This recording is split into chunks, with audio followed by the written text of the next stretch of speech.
Capítulo 14 del Hombre Celestial, del hermano Yun. Esperanza futura. El día que mi familia me visitó al final de mis 74 días de ayuno fue la primera vez que los había visto desde que estaba en prisión. Mucho después me permitieron ver de nuevo a algunos de ellos y me hablaron del rápido crecimiento que experimentaba el reino de Dios y de la gran cosecha que se recogía en toda China. Aunque los agentes de la policía lo escuchaban todo, no entendían lo que me decían mi esposa y mis amigos. Me sentí muy animado y fortalecido con su visita. El Buró de Seguridad Pública seguía tratando de recoger evidencias para mi juicio. Viajaban a unos pueblos y ciudades tratando de montar un buen caso en contra mía. Un día, a las 8 de la mañana, se abrieron las puertas de la prisión. Me sacaron para llevarme a juicio. El juez que presidía era un hombre de baja estatura que andaba en sus 30 años.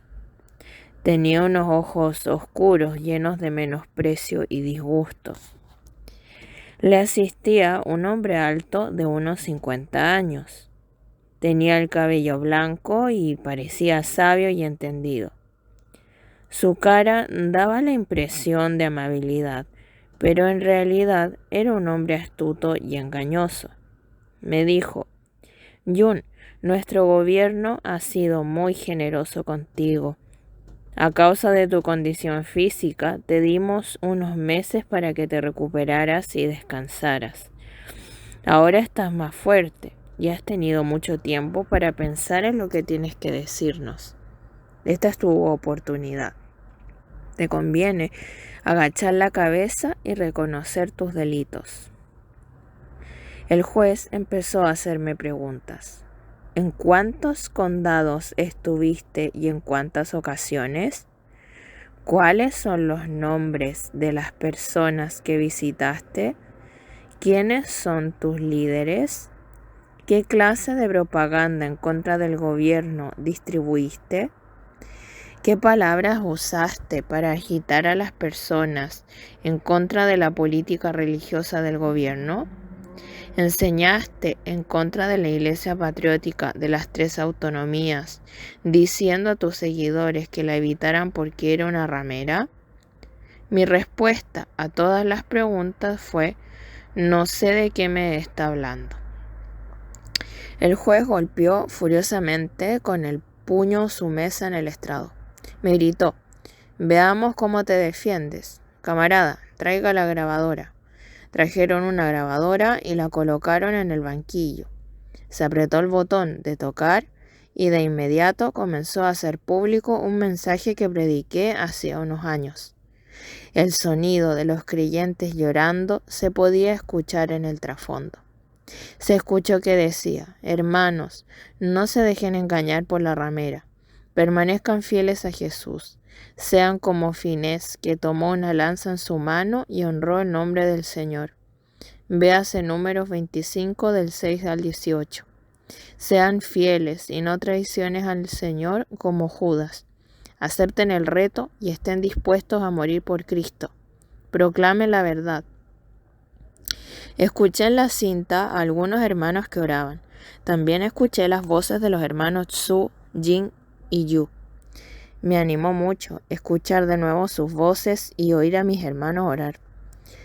En la cinta cantaba en voz alta: ten ánimo y sé valiente, ten ánimo y sé valiente, porque el Señor está contigo. Ten ánimo y sé valiente. Aunque hay miles de demonios, aunque hay miles de enemigos, confía en el Salvador. No tengas temor, ten ánimo y sé valiente. Mi última oración era lo que más enojaba a los del BSP. Oré diciendo: Señor, despeja las nubes que oscurecen a nuestra nación, destruye el poder de los espíritus malignos que controlan a nuestros gobernantes. Señor Jesús, cambia la dirección de nuestro gobierno, libera a nuestros hermanos y hermanas que están en la cárcel, que nuestra nación se gobierne conforme a tu voluntad. Señor, ten misericordia de China. Levanta líderes en tu iglesia en esta generación que defiendan la justicia y la verdad como Daniel y Esther. Ayúdanos a escuchar tu voz, no la voz de los hombres. Muchos creyentes dijeron al unísono, amén. Con un clic se detuvo la cinta. Abrí los ojos y vi al juez con una sonrisa siniestra en su rostro. Me dijo, Jun, ya escuchaste tus propias palabras. También escuchaste la voz de Tsu. Sin duda, no puedes negar que te opusiste a nuestro gobierno.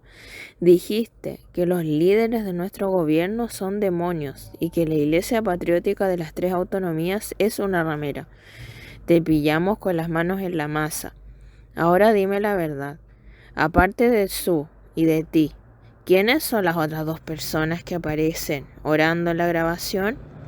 Me sentí tan animado al escuchar a mis hermanos en la fe orando y cantando que deseaba escuchar la cinta otra vez. Esperé un segundo y dije, no pude identificar bien a los que hablaban. Las voces no eran claras. Por favor, ¿puede volver a poner la cinta? El juez se enfureció mucho. Sus ojos se le salían de las órbitas mientras golpeaba la mesa con el puño. ¿De qué estás hablando? Tenemos la prueba aquí. No puedes negarlo. Las evidencias en tu contra son muchas y claras. Te ordeno que te arrodilles ante este tribunal y repitas la oración que dije y está grabada en la cinta. Se me acercaron varios agentes con porras, me golpearon en las rodillas y me hicieron arrodillarme. Me gritaron, arrodíllate, arrodíllate. En ese momento me sentí lleno del poder del Señor y escuché una voz en mi corazón. No tengas temor, sé fuerte en el Señor. Aunque estés rodeado de 10,000 enemigos, descansa en Jesús. Sé firme y valiente en el Señor. Mientras los agentes seguían golpeándome y dándome patadas, le grité de repente al juez en voz alta. ¿Mediante qué autoridad le ordenan a un siervo de Dios que se arrodille delante de usted? No tiene derecho a hacerlo. Sus preguntas no son razonables. Les ordeno en el nombre de Jesucristo de Nazaret que se arrodillen todos. Impondré mis manos sobre ustedes y pediré al Señor que perdone sus pecados. Arrodíllense ahora todos. Arrodíllense. Arrodíllense. El juez y los otros funcionarios del tribunal estaban estupefactos. Se quedaron mirándome asombrados por unos segundos. Al fin volvieron a la realidad y el juez respondió. ¿Cómo te atreves, criminal y contrarrevolucionario? Esto es traición. ¿Cómo te atreves a decirle a un juez del Buró de Seguridad Pública que se arrodille delante de ti? ¿Eres un desalmado? En mi corazón quería decir, soy un hombre celestial. En Jesús soy tan fuerte como un diamante. Usted no puede romperme. El funcionario más anciano se levantó y dijo con calma, basta ya. John ha predicado tantos sermones que no puede recordar la ocasión cuando habló en esta cinta en particular. John, puedes regresar a tu celda para pensar en esto. Cuando te llamemos la próxima vez, tienes que responder todas nuestras preguntas con claridad. Tenemos acumuladas muchas pruebas en tu contra. Tu situación es bastante delicada. Harás bien en pensar respondernos con claridad. Entonces me di cuenta de que planeaban lidiar conmigo por largo tiempo. Pensé en las palabras del apóstol Pablo. Él nos libró y nos librará de tal peligro de muerte. En Él tenemos puesta nuestra esperanza y Él seguirá librándonos. 2 Corintios 1:10. Los jueces locales trataron por todos los medios a su disposición de hacerme confesar mis crímenes, entre comillas, pero fracasaron. Usaron las torturas más brutales que la mente humana puede inventar, pero no lograron sacarme ni una sola palabra que me comprometiera. Por consiguiente, enviaron mi caso al Tribunal Superior. Arreglaron una conferencia antes del juicio.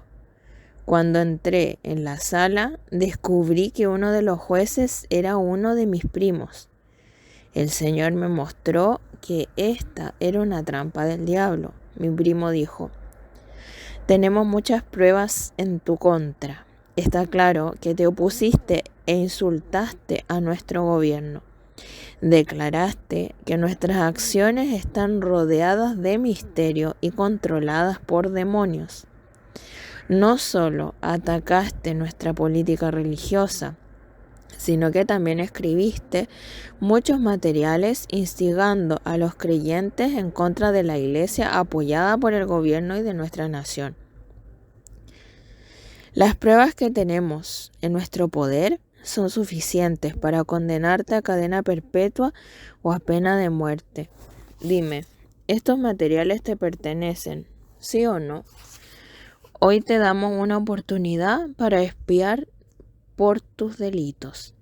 Dinos en qué actividades has participado tú y tus colaboradores y seremos benignos contigo. Antes de que terminara de hablar, el Espíritu Santo me dijo en mi corazón: Yun, tú eres un levita que me perteneces. Tienes que separarte de tus familiares porque me perteneces. Aunque somos primos, le respondí enseguida, usted trabaja para el Partido Comunista y yo sirvo a Jesucristo.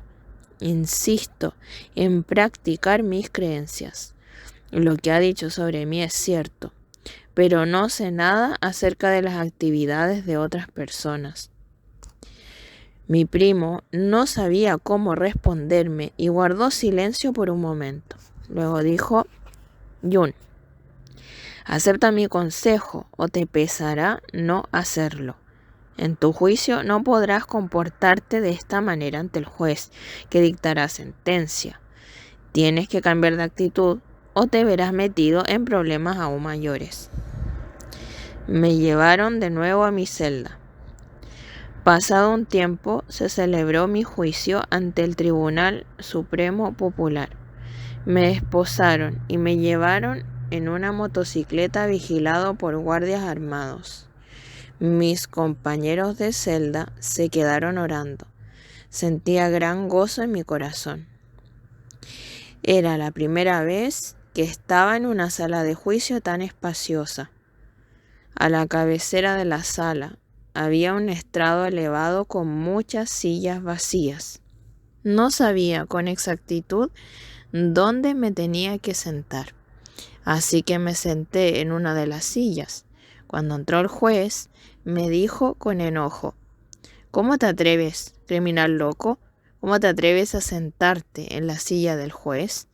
Levántate de ahí enseguida. No me sentía avergonzado en lo absoluto. No es mi culpa. Nadie me dijo dónde tenía que sentarme.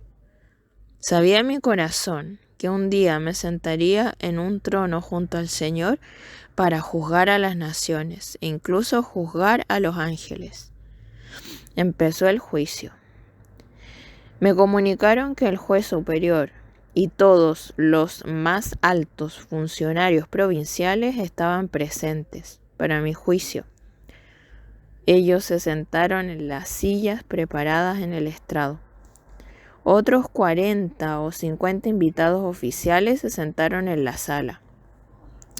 Había personas del Departamento del Frente Unido, Buró de Seguridad Pública y directivos de la Iglesia Patriótica de las 3 autonomías.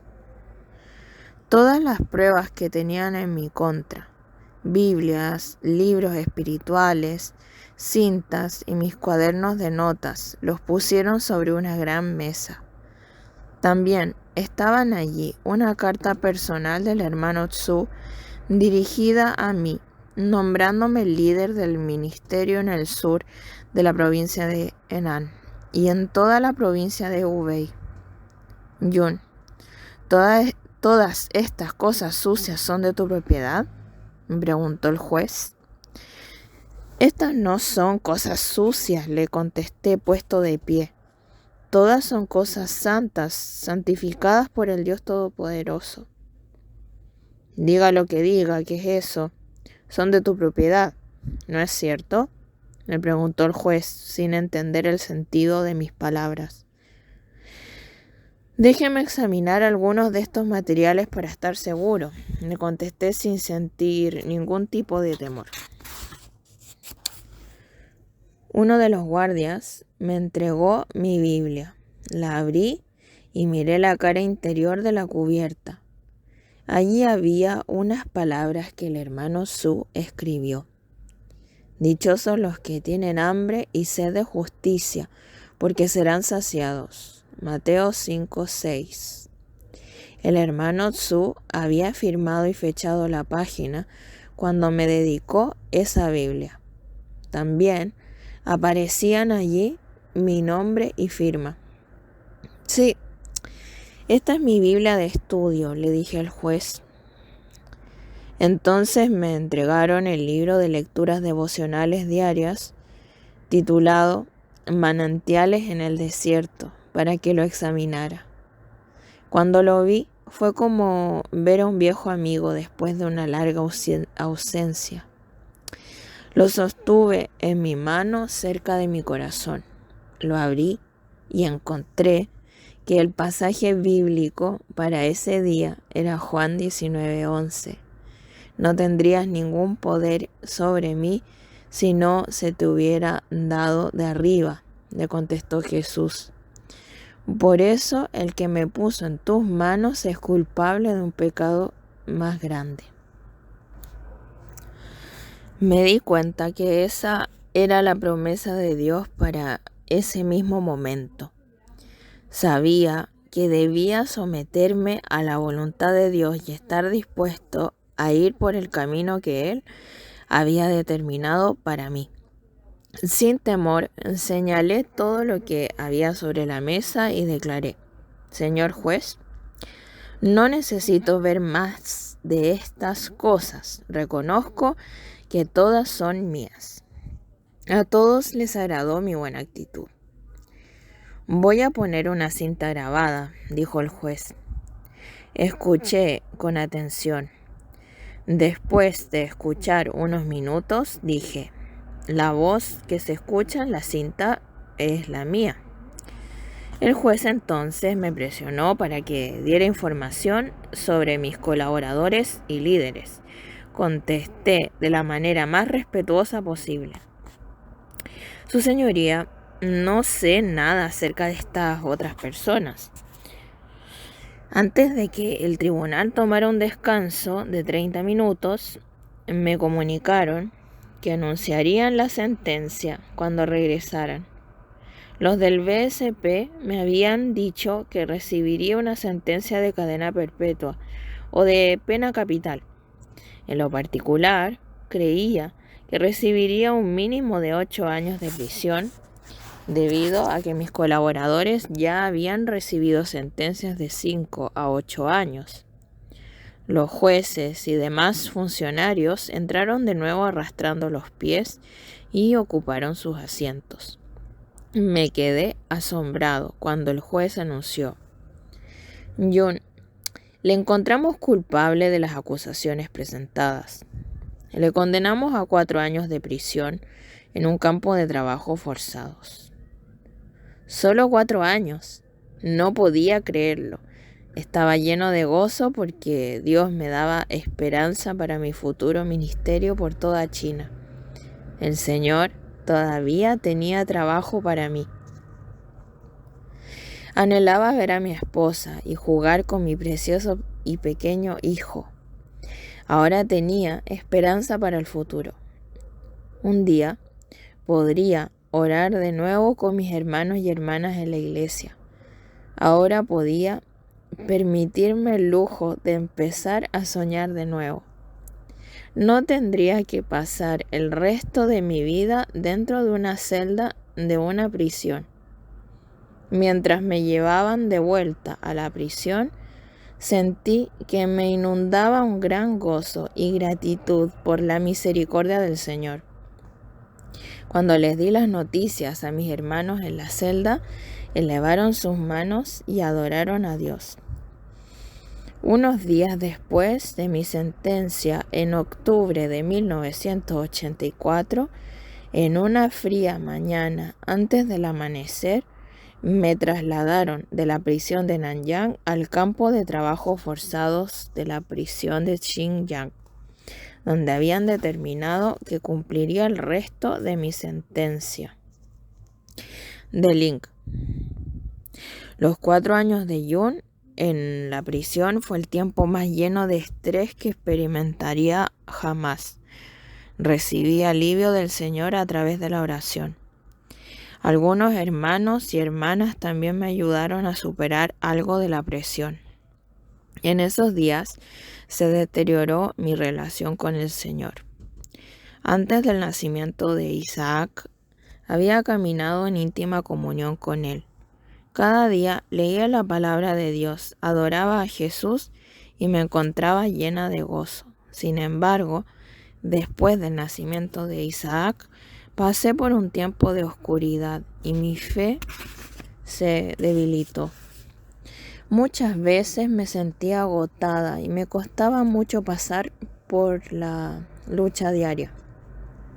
Cuando Isaac tenía 2 años de edad, durante el verano, una experiencia clave tuvo lugar en mi vida. A menudo, durante los meses de verano, hacía tanto calor que sacábamos nuestras camas fuera de la casa y dormíamos a la intemperie debajo de un gran árbol. En mi agotamiento, el diablo me había convencido de que ya no necesitaba orar, que era suficiente orar al Señor en mis sueños mientras dormía. La madre de Yun había ido a una reunión esa noche. Isaac y yo estábamos a punto de quedarnos dormidos cuando vi una oscura figura demoníaca parada al pie de mi cama. Me quedé aterrorizada. Empecé a orar con fervor y en voz alta. Exclamé: en el nombre de Jesús lucho contra ti, Satanás. Me opongo a todas tus mentiras. Me has llevado a pensar que puedo orar en mis sueños. Te ato en el nombre de Jesús.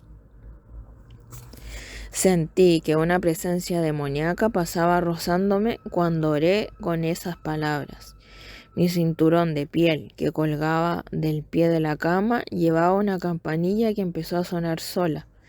Entendí enseguida que el diablo quería distraerme con el sonido de la campanilla, por lo que la pasé por alto y seguí orando. Pronto, la presencia demoníaca desapareció y una profunda paz cayó sobre mí. Muchos de nuestros vecinos también dormían fuera de sus casas, por lo que muchos me oyeron orar en voz alta y se preguntaban qué me estaba ocurriendo. La madre de Yun regresaba a casa en ese mismo momento, cuando todavía se encontraba a más de 1 kilómetro de nuestro pueblo. Oyó lo que pensó eran docenas de cristianos orando en voz alta, de modo que echó a correr para unirse a la reunión de oración. Cuando llegó, se maravilló al descubrir que yo era la única que había estado orando. Este fue un momento crucial y mi vida espiritual mejoró a partir de ese día. Mientras mi esposo estuvo en la prisión, Dios nos ayudó mucho. Hay 2 milagros en especial de este tiempo que me gustaría contarles. Solo quedamos la madre de Yun y yo para cuidar del campo familiar y las cosas se pusieron muy mal. No teníamos ni idea de lo que hacíamos. Decidimos plantar batatas, pero no sabíamos cómo hacerlo. Nos enteramos después que debíamos haber plantado las raíces por una separación de medio metro, pero nosotras las plantamos separadas por solo unos pocos centímetros. Nuestros vecinos se enteraron de lo que habíamos hecho y durante todo el verano se burlaron de nosotras. Las noticias corrieron con rapidez y pronto me convertí en el objeto de muchas bromas. Entonces sucedió en el otoño que nuestros vecinos empezaron a maldecir porque la cosecha les había resultado muy pobre. Sus batatas eran solo del tamaño de bolas de tenis. Cuando sacamos las nuestras, encontramos que eran casi del tamaño de balones de fútbol. Fue un gran milagro y todos supieron que Dios cuidaba de nosotros. A partir de ese momento, nuestros vecinos nos respetaron y nunca más vieron a mi esposo como un delincuente maldito, sino como un hombre encarcelado injustamente. Nuestros vecinos pudieron distinguir entre los buenos y los malos, entre los que sirven a Dios y los que no le sirven, como dice en Malaquías 3:18. El segundo milagro sucedió cuando Isaac tenía 3 años. Teníamos que entregar una parte de las cosechas que recogíamos porque carecíamos de animales y abonos. Por lo tanto, era imperativo que recogiéramos una buena cosecha o no lograríamos comprar los alimentos ni los otros artículos necesarios para sobrevivir. Esta vez no sabía cómo sembrar trigo. Lo sembré tan cerca que alfombré nuestra parcela. Cuando faltaba una semana para la siega de trigo, nos cayó una gran tormenta de granizo. Los granizos eran del tamaño de bolas de tenis. Cuando empezó a granizar, salí corriendo de la casa y pude ver que ya estaban abatidas las espigas de los campos de algunos de nuestros vecinos. La madre de Jun y yo caímos de rodillas y clamamos: Señor, ten misericordia de nosotros. Un milagro sucedió. Nuestro campo fue el único protegido por el Señor y no sufrió daño. Todo nuestro trigo estaba todavía en pie, no lo había tocado el granizo. Todos los demás campos quedaron arrasados. Las personas salieron de sus casas después que pasó la tormenta y vieron cómo nos protegió el Señor Jesucristo. Ese fue otro testimonio poderoso. Mientras disfrutamos de ese año, de una buena cosecha de trigo, nuestros vecinos prácticamente la perdieron y lo que les quedó tuvieron que dedicarlo para alimentar a sus animales. Al volver la vista atrás, a pesar de los tiempos difíciles, el Señor fue fiel con nosotros.